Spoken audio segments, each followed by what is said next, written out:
अस्सलाम वालेकुम नाज़रीन, उम्मीद है आप सब लोग बिल्कुल ठीक ठाक होंगे। हमारे चैनल में आप सबको खुशामदीद। आज की इस वीडियो का आगाज़ करते हुए आगे बढ़ते हैं, जिसमें हम जिक्र करेंगे ताक रातों की फजीलत का और एतकाफ़ के मुतल्लिक। रमज़ानुल मुबारक रहमान की तरफ से आने वाला मुअज़्ज़ज़ मेहमान, नूर का आसमान, बेपाया रहमत का साइबान और इंसान की बख्शिश का ऐसा हैरत अंगेज़ और कुदरती सामान है कि अगर इंसान पर हकीकत खुल जाए और इसकी बातें आँख वो अजायबात और मनाजिर देखने लग जाए जो फरिश्तों की आमदो रफ्त से पैदा होते हैं, तो वो खुद दम बखुद रह जाए और उसकी खुशी का कोई ठिकाना न रहे। रमज़ान में रब ताला के हुक्म से रोज़ेदारों के लिए फरिश्ते रहमतों के तबाक और सादत की सौगात लेकर आसमान से उतरना शुरू हो जाते हैं और अफ्तारी के वक्त उन पर रहमतें उंडेल देते हैं।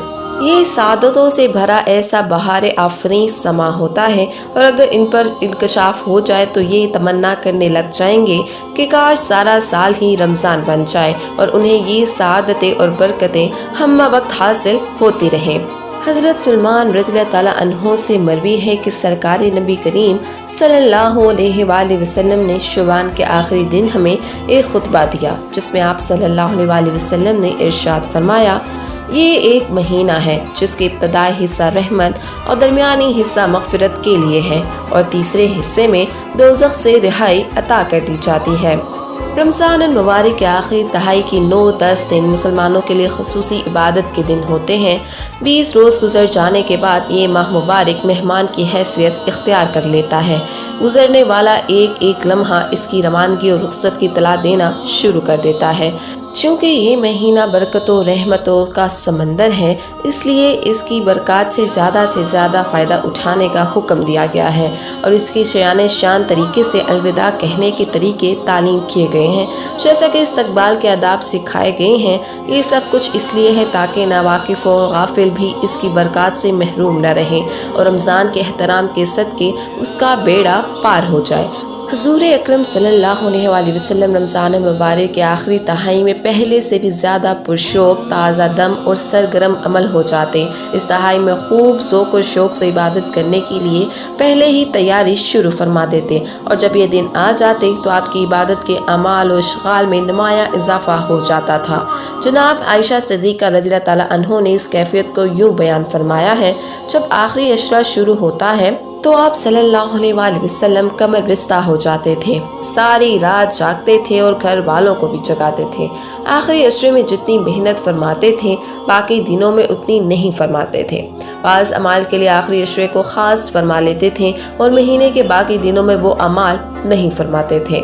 हज़ूर नबी करीम सल्लल्लाहु अलैहि वसल्लम की इस ख़ुसूसी तैयारी और ज़ौक़ व शौक़ से एक और बात भी मालूम होती है, जो कि आप हकीम हैं और आपका कोई फ़ेल हिकमत व बसीरत से खाली नहीं। इसलिए ये सोचना बिल्कुल बजा है कि आखिरी अशरे में ख़ुसूसी एहतमाम से उम्मत के तमाम अफराद को हममतन तैयार ताज़ा दम रहना चाहिए, क्योंकि तीसरे अशरे की ज़ुबानी और अमली तौर पर बेशुमार ख़ुसूसियात बयान फरमाई हैं, ताकि उम्मती को यह एहसास हो कि वो एक नया काम अभी शुरू कर रहा है और इस तरह सारा रमज़ान इसी कैफ व सरूर, ज़ौक़ व शौक़ और सोज़ व मस्ती के साथ गुजर जाएगा। और इस आखिरी अशरे का एक मुमताज़ वस्फ़ ये भी है कि इसमें इत्तिकाफ़ किया जाता है। इसकी ताक रातों में शब कदर है और दौलतमंदों को सदका व फितराना अदा करने का हुक्म है।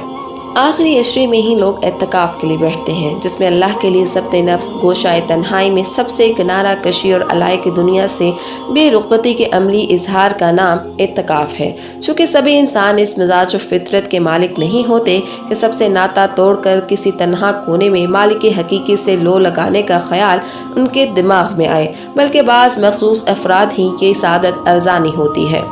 इसलिए एतकाफ़ सब पर फ़र्ज़ नहीं किया गया। जो चाहे अपनी मर्ज़ी से इसकी रहमतों के नज़ारों से लुफ्त अंदोज़ हो।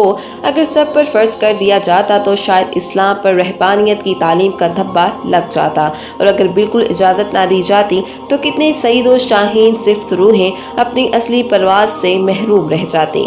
اب یہ کسی شخص کی مرضی پر منحصر ہے کہ وہ آخری 10 دنوں میں اعتکاف کر لے تاکہ حق کے تبارک و تعالیٰ کے ساتھ محبت کرنے کی عملی تربیت حاصل کر سکے۔ یہ آقا صلی اللہ علیہ وآلہ وسلم کا دستور تھا۔ رمضان کے آخری عشرے میں اعتکاف فرمایا کرتے تھے۔ وصال شریف تک یہی معمول رہا۔ حضرت عائشہ صدیقہ رضی اللہ عنہا فرماتی ہیں، آپ آخری عشرے میں اعتکاف فرماتے اور حکم دیا کرتے تھے کہ اسی میں شب قدر کو تلاش کرو۔ ایک روایت ہے کہ جس نے عشرہ رمضان کا اعتکاف کیا یہ 2 حج اور 2 عمروں کی طرح ہوگا۔ آج کی ویڈیو کا یہی اختتام ہوا چاہتا ہے۔ امید ہے آج کی ویڈیو آپ کو بہت پسند آئی ہوگی۔ کمنٹ سیکشن میں اپنی رائے ضرور دیجیے گا اور ہمارے چینل کو سبسکرائب کرنا مت بھولیے گا۔ خوش رہیں، آباد رہیں، دعا میں یاد رکھیے گا۔